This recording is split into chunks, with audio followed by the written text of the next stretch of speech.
Mr. Vargas, I may have misled you. Someone did take Berlin up on his offer, but it wasn't Laskin and Russo. It was me. Well played, Nico. I didn't think you had it in you. Kill him.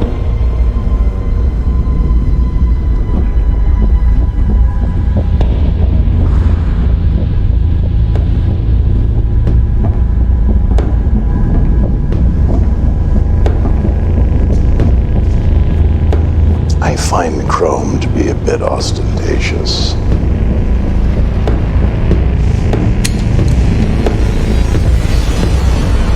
I'm sorry, Mr. Demakis.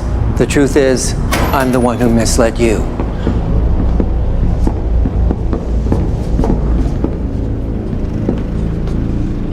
You know, when I was 15, I had a summer job installing carpets for Albert Cotagolian on Lake Charlevoix. Horrible job. Hot, indoors, forced to listen to The Gambler on 8-track while the rest of the world was at the beach. 3 days into the job, I knew I had to quit. I asked my father for advice. All he wanted to know was whether I'd given my word to Mr. Cotagolian that I'd work the summer. I told him I had. My father suggested I stick it out. I'd given my word. Worst 8 weeks of my life. Until the last day. Mr. Cotagolian shows up at the job site, pulls me aside, and tells me that in 27 years, no kid has ever made it through the summer, gives me a bonus, $40. The most valuable money I've ever made. A priceless lesson about life. Value loyalty above all else. Oh, I buried the lead. Turns out the Indonesian government has chosen to contract our company to run the port of Tangkulo. The Deputy Minister of Transportation was not a fan. Fortunately, he was also gravely ill in desperate need of a heart transplant. He died this morning. Apparently, the arrangements he'd made to secure a donor heart didn't pan out. The new Deputy Minister sees things our way. Lucky, I guess. I don't believe luck had anything to do with it. You're right. Luck rarely has anything to do with it.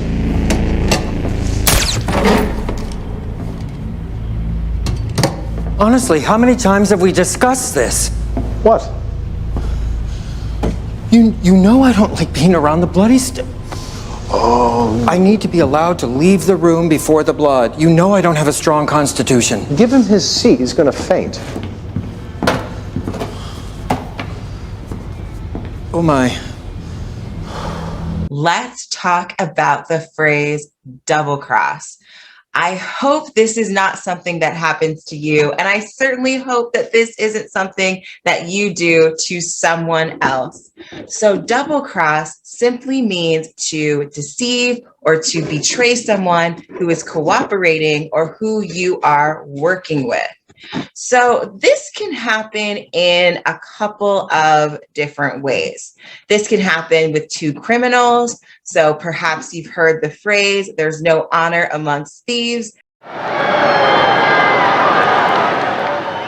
During his first general audience, May 21st, Pope Leo XIV continued a catechesis series on the theme Jesus Christ Our Hope, which was initiated by Pope Francis. Today we have taken up the series of catecheses on the Jubilee theme of Christ our Hope, begun by Pope Francis, reflecting on Jesus' parable of the sower and the seed.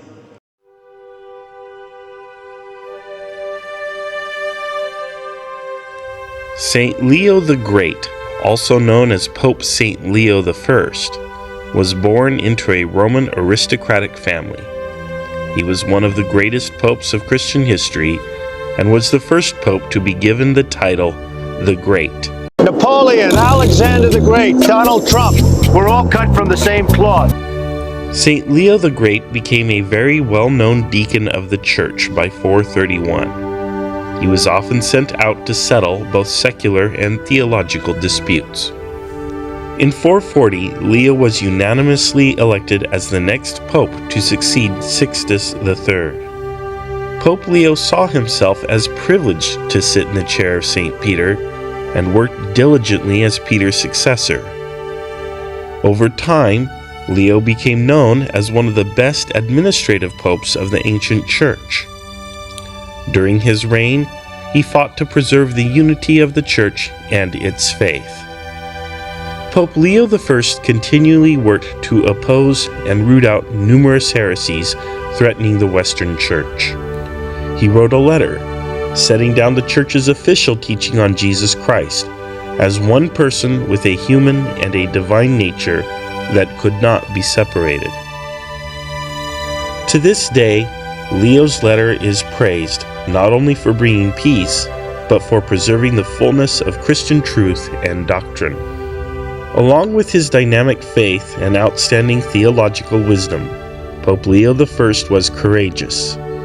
He led Rome's defense against Attila the Hun's barbarian invasion in Italy in 452 AD by taking on the role of a peacemaker. What can strike us is the generosity, even recklessness, with which the sower casts the seed on all kinds of soil, even the rocky terrain that seems most unpromising. Jesus explains that the seed is God's word, which is meant to take root in the hearts of all, none excluded. So imagine there are two thieves, two criminals that decide to work together. Perhaps they decide to rob a bank. So they get together, they make a plan, they know what they're going to do. They're going to split the money at the end. They go ahead and they rob this bank. And one of the criminals decides at the last minute, you know what? I think I'm not going to split this money with you. I think I'm just going to take it all for myself. And they skip town and they leave with all the money. They have double-crossed their criminal partner. They could also do something like tell on them. They could turn them in. Perhaps they make an anonymous phone call to the police and get their partner arrested. And then they skip out of town and take all the money. So again, they have double-crossed them. So the partner that is double-crossed might be sitting around saying, I can't believe I trusted him. I knew he was going to double-cross me. This is something that can also happen between two friends. It doesn't have to be between two friends. It can be between however many friends. So let's say you have a friend. Perhaps it's a good friend. Perhaps it's not that great of a friend. And maybe they're doing something a little bit mean and nasty behind your back. Perhaps they're talking about you behind your back. Perhaps they're taking things from you behind your back. They're doing something behind your back that isn't very nice. They are betraying you. They are lying to you. They are double-crossing you. This is quite a racket he's got going. He's got coins, he's got bills, he's got Bibles, and now he's got this. Hello, everyone. This is your favorite president, Donald J. Trump, with some very exciting news about a bigly new product from my amazingly huge brain. This beautiful necklace made of real 9-karat gold, featuring Jesus on one side and me on the other. The Donald Trump double cross.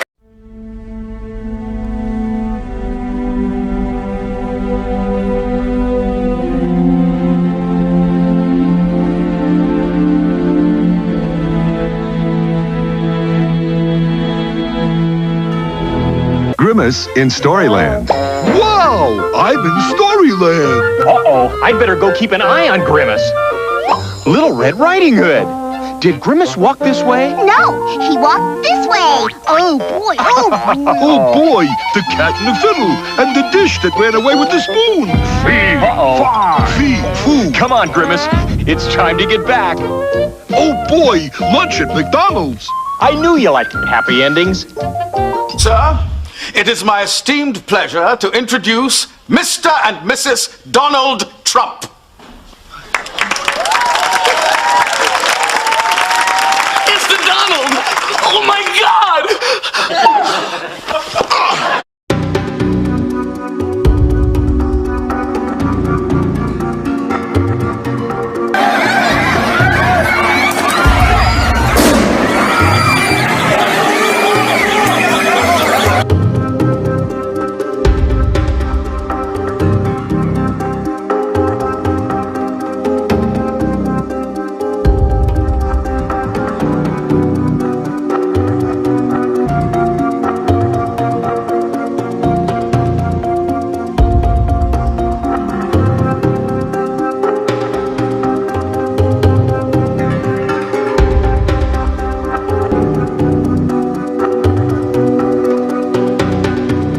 And something else that really hasn't been seen before. Take a look at this video here. This was captured by a journalist with I-24. Now, a mobile McDonald's rolled in for the president's visit, allowing him to take his fast food to go. This is over in Saudi Arabia. Saudi officials say the McDonald's on wheels was personally made for President Trump to use during that trip. However, it's not clear if he made a pit stop to the mobile restaurant. The video has been shared hundreds of thousands of times on several social media platforms. We are talking Twitter as well as Instagram. It's also all over TikTok as well. More people across the world claim descent from Clan Donald than from any other Scottish clan. And this is the story of how the MacDonalds became the biggest and most powerful clan of all. For centuries, they ruled the western seaboard and controlled an empire big and powerful enough to challenge the kings of Scotland. And the story starts with an extraordinary man, Somerled, the greatest of all Celtic warrior kings. This half-Norse fighter beat the Vikings at their own game and rose to such power that his descendants were known as the Lords of the Isles. So you might be crying to another friend one day. You might be saying, I can't believe Sarah double-crossed me. I never thought she would do that. She took all of my favorite jewelry. I don't know. Whatever mean thing Sarah did, she did it behind your back. She deceived you. She lied to you. She double-crossed you. Keep in mind that you keep hearing me say the phrase, behind your back or behind their back. This is because when someone is double-crossed, whatever is happening, whatever mean betrayal is happening, it is happening without the knowledge of the person that it's happening to. So if you are double-crossed, this is a surprise for you. It's a nasty little surprise. It's been happening the whole time without you knowing. Do not arouse the wrath of the great and powerful Oz. I said come back tomorrow. If you were really great and powerful, you'd keep your promises. Do you presume to criticize the great Oz? You ungrateful creatures think yourselves lucky that I'm giving you audience tomorrow instead of 20 years from now. Put together some really impressive deals. But this thing you've pulled off, it's amazing. A big and tasty for just $1? How do you do it? What's your secret? You're a man of few words. I like that. Got a buck? You're in luck, because you can get a delicious beefy big and tasty or a McChicken sandwich for just $1 every day at McDonald's. Purple. Very, very powerful. Oh, the great Oz has spoken. Oh, pay no attention to that man behind the curtain.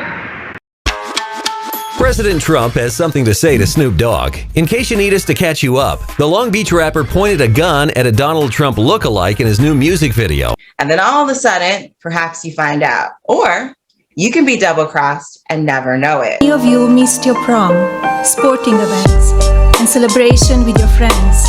But you were quick to find new ways to stay connected and active while remaining focused on finishing your education.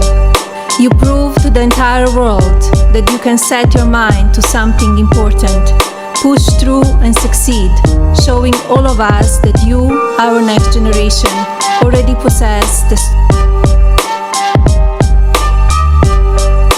So this can also happen between business partners. So we have two people, they have a business together, everything's going great, everyone thinks everything is awesome. And maybe one of the partners is embezzling. Maybe they are stealing and taking some of the money. Maybe they're going behind the other partner's back and making other business deals without the partner knowing it. These are business deals that would end up hurting the partner, something that the partner that doesn't know wouldn't like. Strength and resilience of the American spirit. No one has been crucified more than Jesus and me. We were both crucified like you wouldn't believe. Many are saying I was even more crucified than him. I was crucified through the roof. Religion and Christianity are the biggest things missing from this country. And now you can celebrate God and me wherever you go. That partner is being double-crossed. They're being lied to, deceived, and betrayed by their business partner. So perhaps they hire a lawyer and they say, I want to sue my business partner because he double-crossed me. All right, so that's how you use double-crossed, or that's a couple of examples of ways that it can happen. It can really happen in any situation with anyone. As long as we have two or more people, there's an opportunity for somebody to be double-crossed. Some synonyms for this word or for this phrase are betrayal, cheat, defraud, and my absolute favorite, hoodwinked. Wear us to church, pin us to your favorite hat, or hang us on the rearview mirror of your exploding Cybertruck. So on. Everyone loves the Trump double cross, but don't just take it from me. Take it from my good friend, Jesus himself. You gotta buy this necklace. You gotta. Thank you, Jesus. The Donald Trump double cross, available for only $99,999. And if you don't buy one, you will go to hell. We who hear this parable and apply it to our own lives may well feel challenged to become a better and more receptive terrain for the working of His grace. Yet the parable of the sower can also make us think about Jesus Himself, who in His death and resurrection became the seed that fell to the ground and died in order to bear rich fruit. Back in the U.S., President Trump, former Presidents Biden, Obama, Bush, and Clinton all sending messages about this first American Pope, the opportunity for unity and their hope for the new leader of the Catholic Church. Rachel Scott at the White House tonight. Tonight, the American president calling the election of the first American Pope a great honor for our country. What greater honor could there be? That we were a little bit surprised, very happy. Each of America's former presidents sending their good wishes. Joe Biden, a devout Catholic, posting on social media, habeas papam. May God bless Pope Leo XIV of Illinois. Jill and I congratulate him and wish him success. Barack Obama posting, Michelle and I send our congratulations to a fellow Chicagoan, His Holiness Pope Leo XIV. We will pray for him as he begins the sacred work of leading the Catholic Church and setting an example for so many, regardless of faith.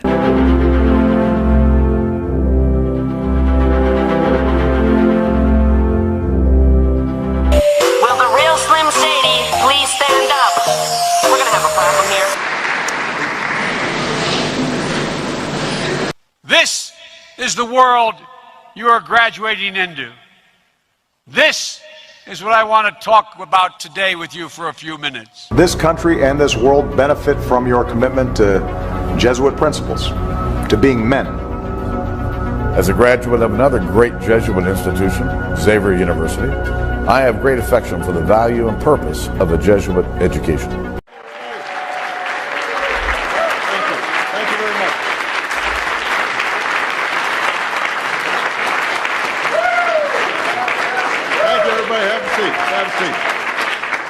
Thank you. Vice President Biden, Vice President. That was a joke. Hold my hand, ooh baby, it's a long way down to the bottom of the river. Hold my hand, ooh baby, it's a long way down, a long way down. If you get sleep or if you get night, the cock's gonna call in the morning, baby. And check the cupboard for your daddy's gun. Red sun rises like an early warning. The Lord's gonna come for your firstborn son. His hair's on fire and his heart is burning. So go to the river where the water runs. Wash him deep where the tides are turning. And if you fall, and if you fall, hold my hand. Ooh, baby, it's a long way down to the bottom of the river. Hold my hand. Ooh, baby, it's a long way down, a long way down. The wolves will chase you by the pale moonlight. Drunk and driven by a devil's hunger. Drive your son like a railroad spike. Into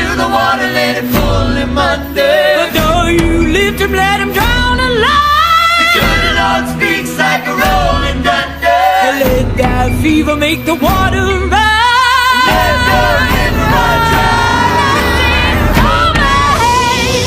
Ooh, baby, it's a long way down to the bottom of the river.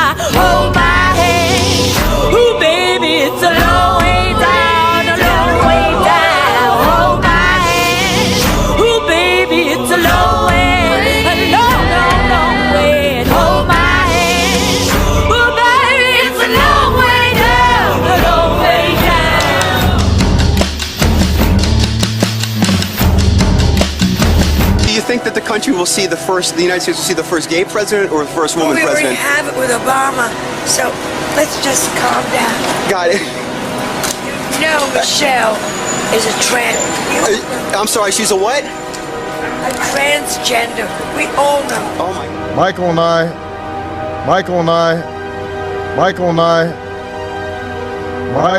I also want to acknowledge your son Jack, who's deployed today. Need souls, man.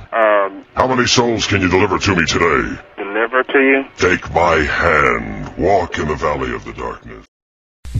Did Jesus really reveal the name of the Antichrist? I will report the facts.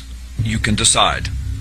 In Luke chapter 10, verse 18, Jesus said these words, "And he said unto them, I beheld Satan as lightning falling from the heavens."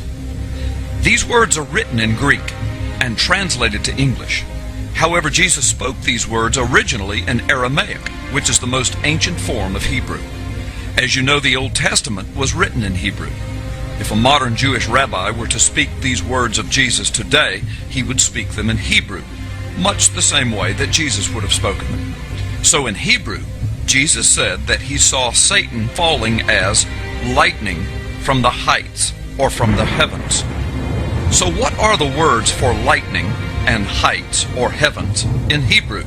From the Strong's Hebrew Dictionary, word number 1299, a primitive root word meaning to lighten or lightning or to cast forth, the word is barak.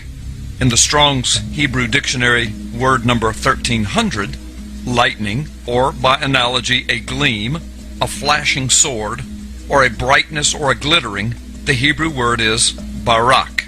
So lightning, or a flash of light, in Hebrew is pronounced barak or barak. Now consider this amazing fact. The book of Isaiah is the source of origin for the Christian concept and understanding of Satan, or Lucifer, as Isaiah calls him, in chapter 14, especially in verses 12 through 19. In Isaiah chapter 14, verse 14, Lucifer, or Satan, is credited with these words, "I will ascend above the heights of the clouds. I will be like the Most High." In the verses of Isaiah that refer directly to Lucifer, several times it is mentioned that Satan has fallen from the heights, or from the heavens. The Hebrew word used in this text for the heights from which Satan fell is Strong's Hebrew word 1116, pronounced Bama. Bama is most commonly used to refer to a high sacred place, as well as to the heights of the heavens or the clouds. In Hebrew, the letter wa is often transliterated as a u. Some scholars use the o for this transliteration. It is primarily used as a conjunction to join concepts together. So to join in Hebrew poetry the concept of lightning, or barak, and a high place like heaven or the heights of heaven, the letter u, or sometimes o, the Hebrew letter wa, would be used. So, barak o bama, or barak u bama, in Hebrew poetry, similar to the style written in Isaiah, would translate literally as lightning and the heights or the heavens, or lightning from the heights of the skies or the heavens. The word Satan is Satan in Hebrew, a direct translation. So back to Jesus' prophecy in Luke chapter 10, verse 18. If spoken by a Jewish rabbi today, influenced by the poetry of Isaiah, he would say these words in Hebrew the words of Jesus in Luke chapter 10, verse 18 as, "And I saw Satan as Barack Obama." Did Jesus reveal to us the name of the Antichrist? I report, you decide. As you know, the number 666 is the number of the beast of Revelation, as read in the Bible. Revelation 13:18 says, "Here is wisdom. Let him that hath understanding count the number of the beast, for it is the number of a man, and his number is 666. The number 666 has been pumped subliminally into our brains through music and the media for decades.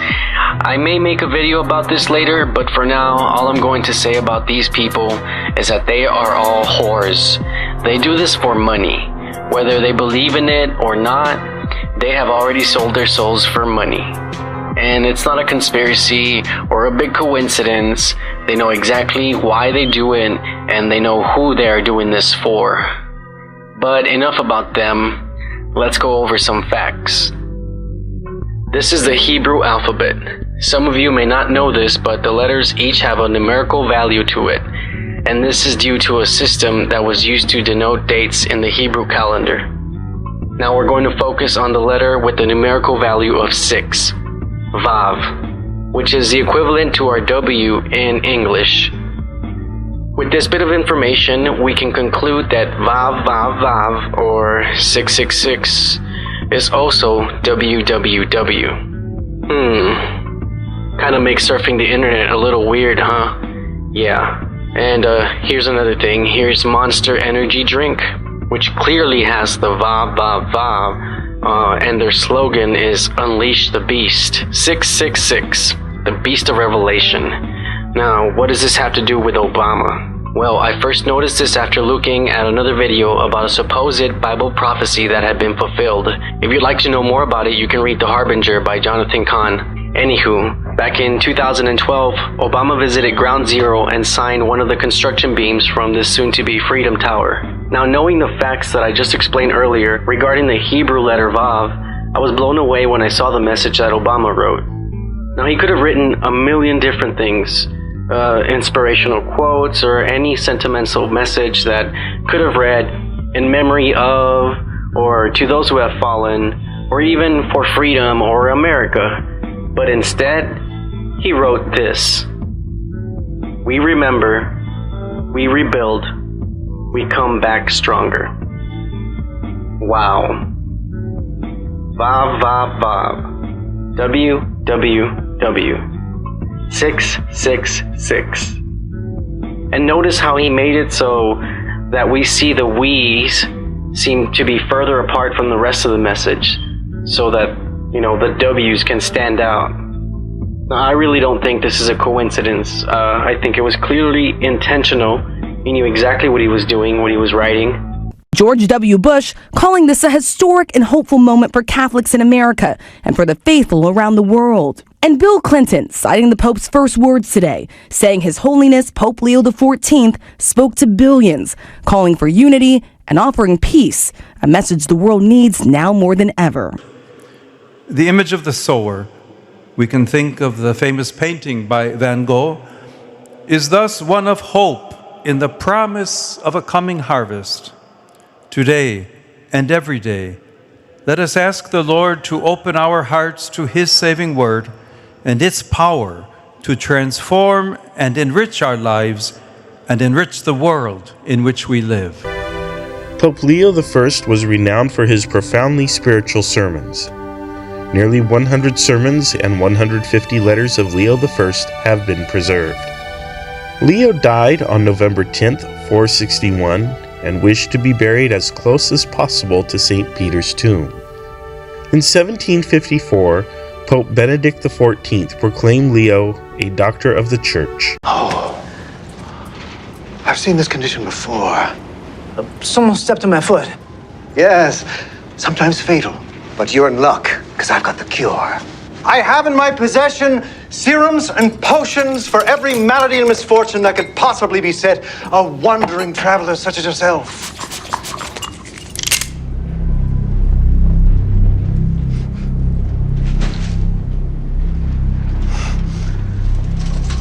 What's stopping me from just killing you, taking your whole thing of drugs? Well, when it comes to serums, not many people know the difference between the noxious and the benign. A murky hue of green could aid the humors, a brackish hint of shamrock, and... That's the sound of your lower intestine falling right out. But which is which? Which is which? Fine. Just give me the right one. Okay. Before we start, there's a small matter of my fee. I don't have caps, but... Oh my. Is that a fusion core? You don't see those around much anymore, do you? But if you do want to survive, not a bad trade. Okay, here. Okay, let's get started.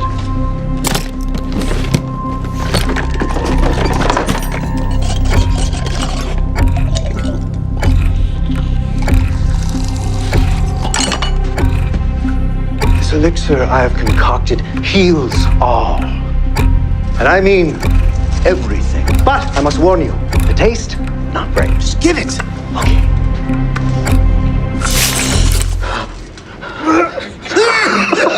I'm sorry.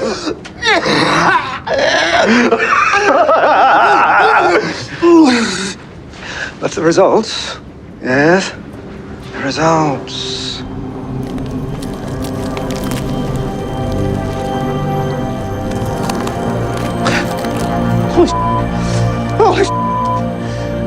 Thank you. Sure thing, buddy boy. Oh. You know I can find a radio tower? I have to make contact with my base. Yes, I believe there's one yonward, past the big crater in the middle of the hole. It's near a town that used to be called Shady Sands. Shady Sands? This is radioactive as hell. Well, you don't have to worry about that anymore, do you, buddy boy?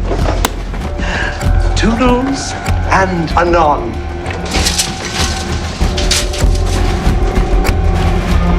He finally responded by tweeting, of course, asking if you can imagine what the outcry would be if Snoop, failing career and all, had aimed and fired the gun at President Obama. Jail time. And you know what? He's kind of got a point. We're not saying you have to like the commander-in-chief. We're not saying you have to agree with his policies. And we're not saying you shouldn't protest his place in the Oval Office if you wish. But we are saying that no president, this one or future, should ever be mocked assassinated in a video for the public to see. Ever. Period. End of story. Now, we don't know if Snoop's gonna get the Secret Service knocking on his door, but if they do, he should face the full consequences of his actions, whatever they may be.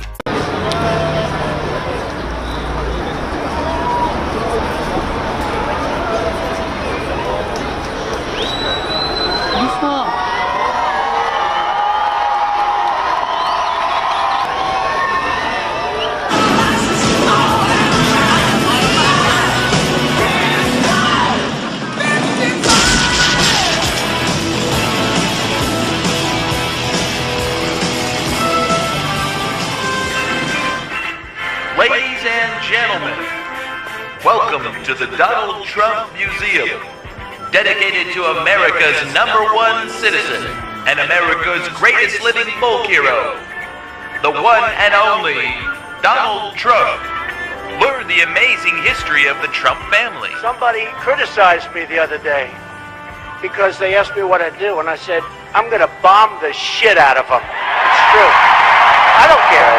And I guess I have some very good enemies, and I like it that way somehow. And I really believe in trashing your enemies.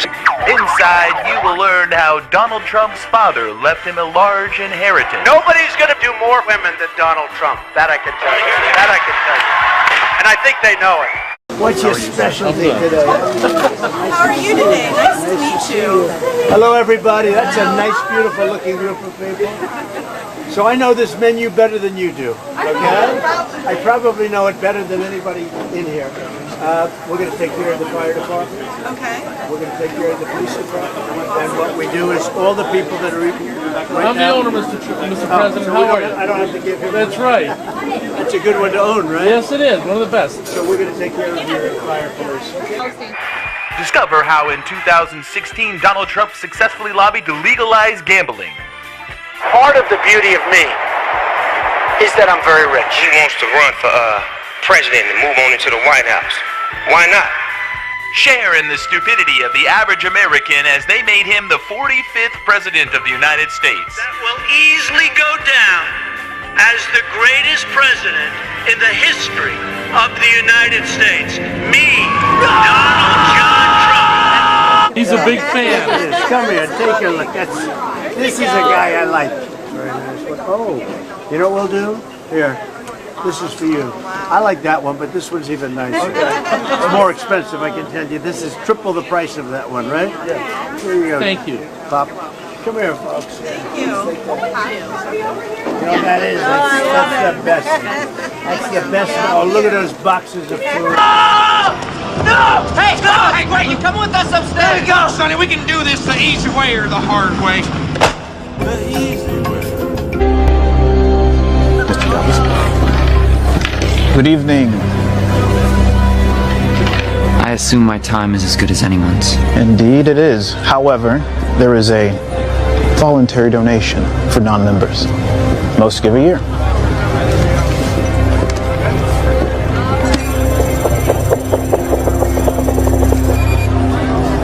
What's your game? Poker. Right this way. What's the limit? There is none.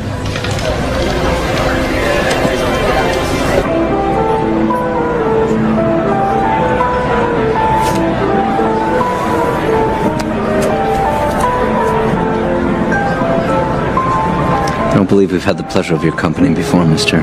Salas. Will Salas. Philippe Weiss. You must come from time. You could say I'm gambling my inheritance. You don't have a garden, Mr. Salas? I assumed I was amongst friends.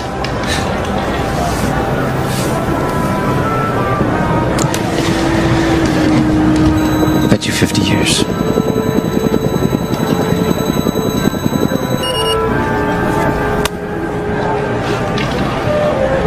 You must be young. When you've been 25 for 85 years like I have, and knowing only a random act of violence can take your life, you learn to appreciate what you have. And you seem to have a lot to appreciate. I call.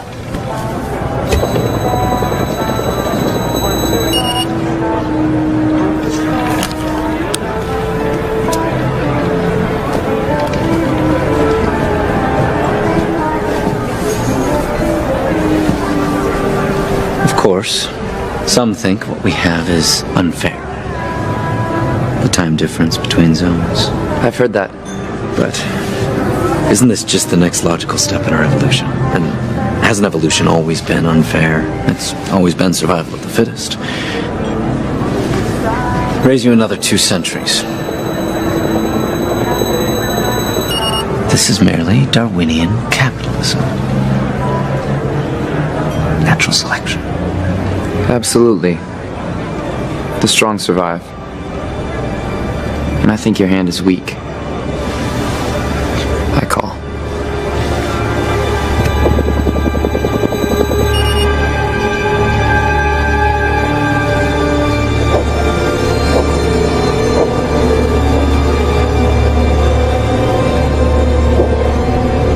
It appears you're all in, Mr. Salas.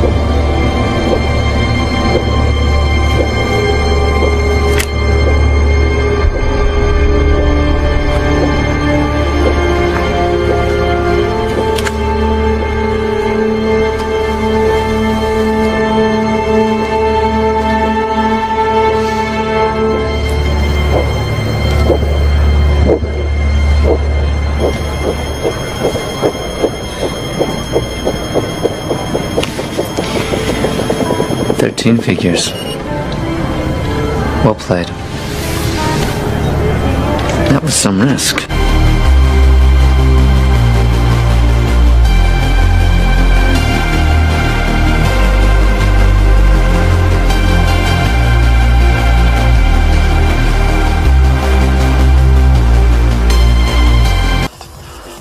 gathering together because there's more power. You know, this has been almost like programming that's been put into humanity's mind for a long time. Now it's more of a manifestation of this. This is just so far off the scale where this world is heading.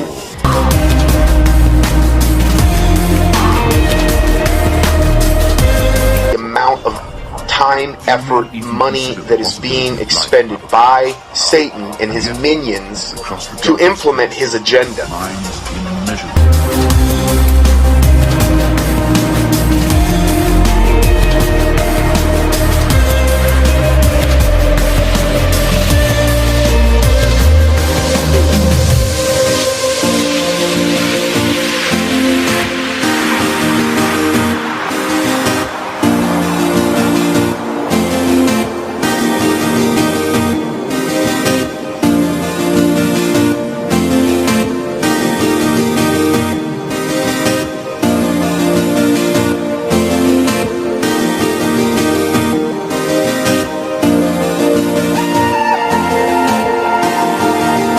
Future that Ernest Cline, the writer of the book, envisioned.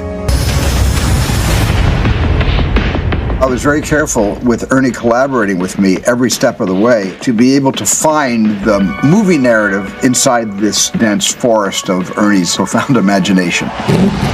The Oasis being the ultimate toy box with all the toys in the world, and then playing that with one of the greatest filmmakers of all time. It results in just amazing action and such a fun adventure. Ernest Cline is such a visionary, and I think has seen the future before any of us possibly could even imagine it.